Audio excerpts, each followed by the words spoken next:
هنبدأ سلسلة اليوم إن شاء الله تعالى عن أعظم الأخلاق الإسلامية، وهو خلق الصدق. الصدق هو مطابقة القول للواقع واللسان للقلب، وهو رأس الفضائل وأساس الإيمان وطريق النجاة اللي يوصل للبر والجنة.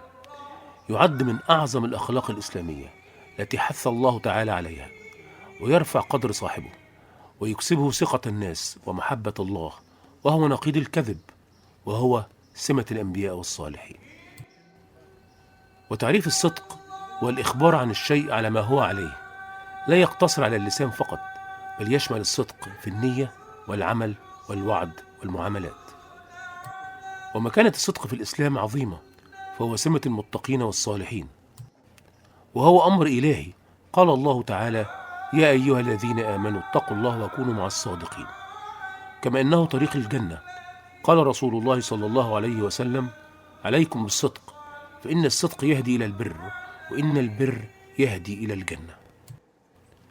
وكان خلق النبي صلى الله عليه وسلم حيث لقب رسول الله صلى الله عليه وسلم بالصادق الأمين.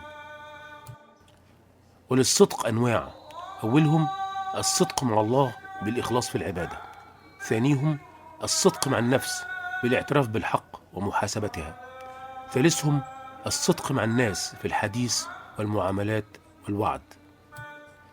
أما فوائد وثمرات الصدق فهي منجاة في الدنيا والآخرة، سبب لمحبة الله والقرب منه، كسب ثقة الناس واحترامهم، البركة في الأعمال والأموال، رفعة القدر وعلو المكانة.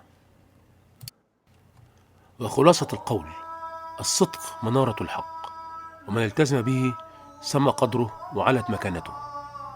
اللهم ارزقنا الصدق في القول والعمل، واجعلنا من الصادقين.